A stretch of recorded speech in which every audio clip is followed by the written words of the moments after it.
After defeating the Ant King, Baru, Song has a bigger problem, which is to find a cure for Chai Hai. Now let's continue the events.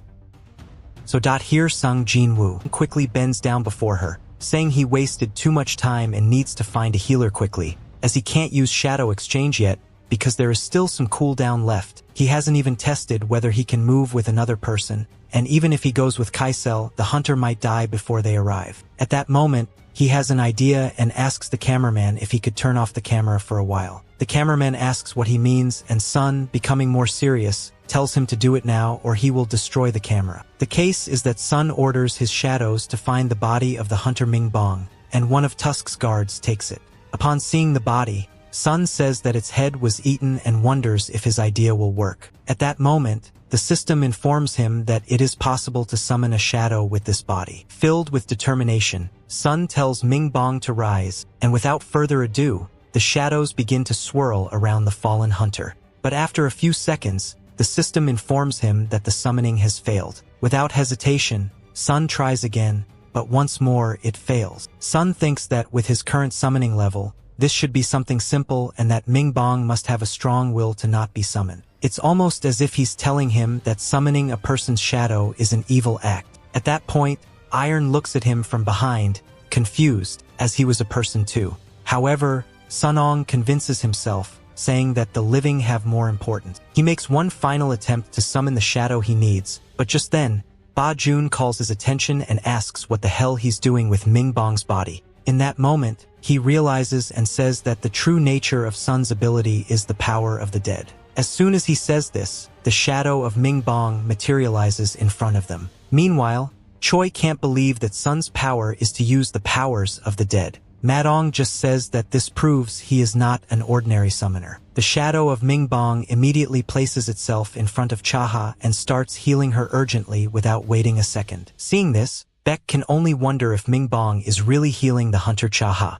In response, Sun says that he can tell exactly what kind of man Ming Bong was in life. He is healing Chaha on his own without Sun having ordered it, and in truth, he was a good person. Meanwhile, the cameraman says he's in shock and understands why Sun asked him to turn off the camera, as such a power cannot be exposed. We then see Choi also thinking that the more Sun fights, the stronger he becomes, and he can't even imagine how terrifying that power is. In the end, Ba Jun tells Sun that he's sure Sun will achieve great things in his future battles and that he's also sure Ming Bong will be of great help. However, he adds that his friend in life definitely hated fighting. Please do not take it to a battle. However, Song simply removes his hand from his shoulder as he tells him that this is the second time he has taken him by the shoulder. But the difference this time is that it's not an order but a sincere request, and that he also agrees with him. Then Mong approaches and says the words cancel invocation, while his friend disappears and he watches with a smile. Ba Jun does the same, holding back tears. This is when the hunters begin to leave the ant's nest, and we see Madan carrying Chihi and Beck the body of his friend Min Bong.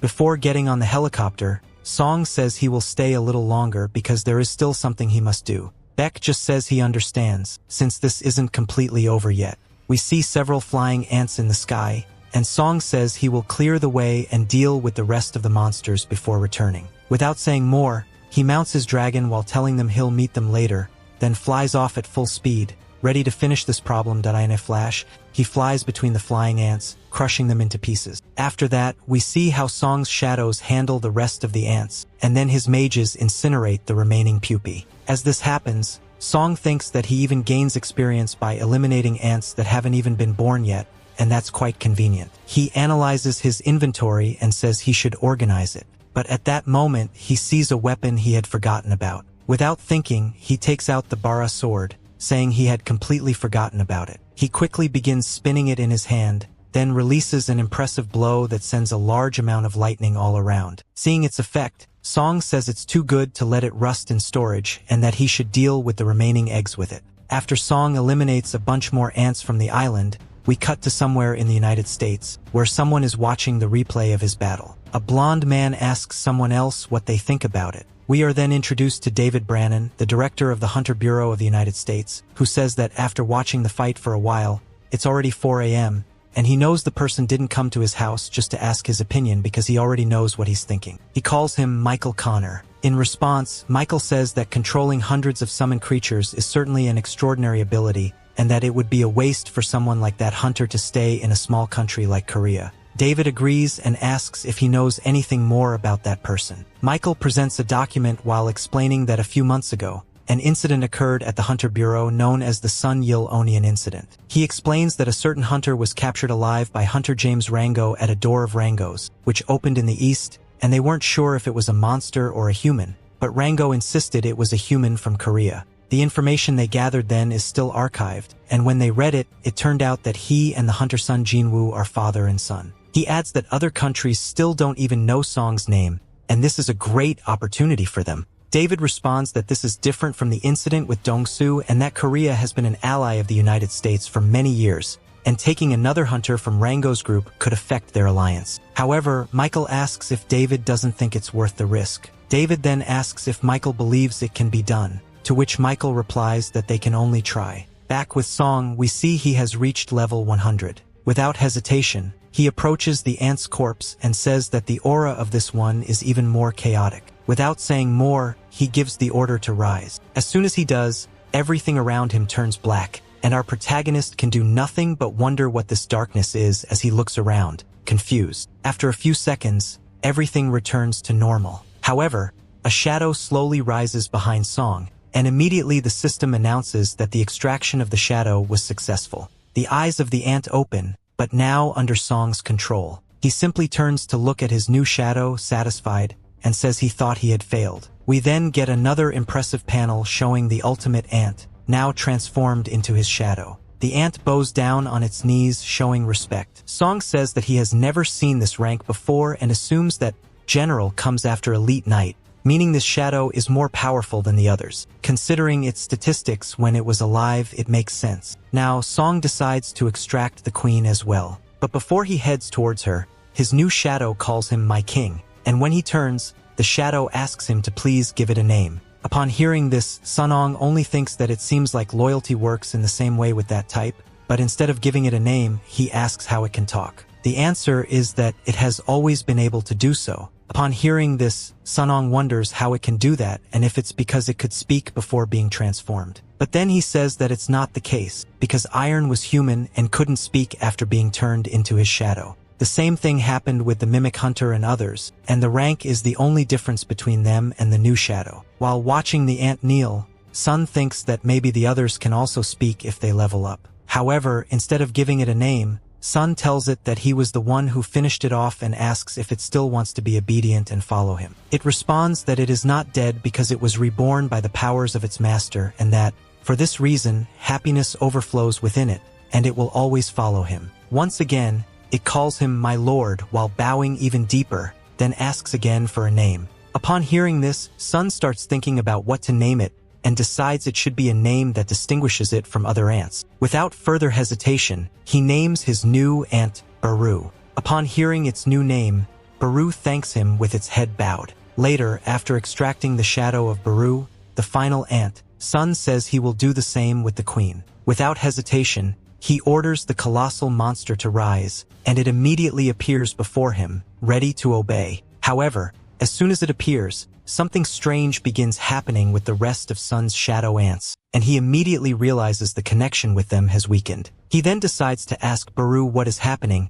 and Baru tells him that the queen's ability is to control the ant colony. Sun asks if this means that control of the colony has now been given to her, and Baru confirms it. Then Sun asks why the queen lost so much power after becoming a shadow. Baru explains that the queen's magic is mostly for reproduction, and that it is impossible to reproduce without a body. Sun then asks if that means the queen doesn't fight, and Baru confirms this is exactly what it means. Sun thinks that there shouldn't be two leaders in an organization and decides to cancel the extraction of the queen ant. Then, without further ado, he tells his shadows to stop collecting the magic crystals, as they will be used to rebuild the Yellow Island and compensate for the losses caused by the damages. Immediately, his shadows drop the crystals. Meanwhile, Sun observes a rune he obtained from Baru's body and thinks that it should be enough. Sun focuses on his new problem and wonders how many ants are still alive and whether he could eliminate them with the army he has. Baru tells him that he can sense that the ants are struggling due to the lack of a leader,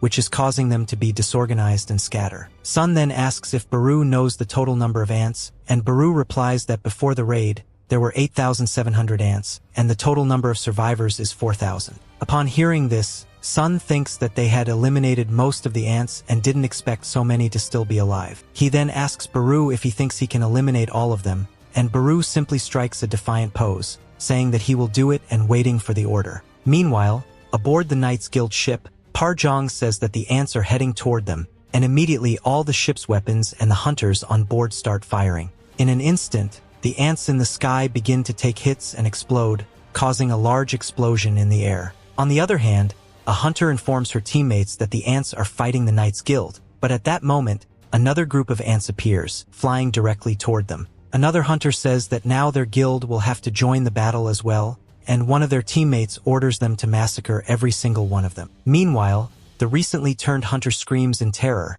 wondering how he will be able to fight against these monsters. And just at that moment, another hunter passes by, wondering if that is really a hunter of rank A. Meanwhile, at the port, we see other hunters also preparing for the attack of the ants. However, the surprise is reflected in the eyes of one of the hunters. Before the ants can approach, something passes by them at full speed, slicing through the air and cutting them down. The hunter on the ground can only wonder what that was, as it wiped out the ants. Another hunter says it was incredibly fast and that they couldn't even see it. They can only wonder what the hell that was as Baru passes by at full speed, eliminating ants by the dozens. After this, we are told that it took 2 days to eliminate all the ants and that more of them appeared in the Chinese Sea as well. On one of the ships, we see an officer saying that they haven't been able to sleep for 2 days, and an assistant adds that the second ant colony is heading toward them. At that moment, another officer tells them to give the order to fire, but the first officer says to wait a moment because the hero of China wants to take care of them on his own. As soon as he says this, we see a man with 2 large swords standing at the front of the ship,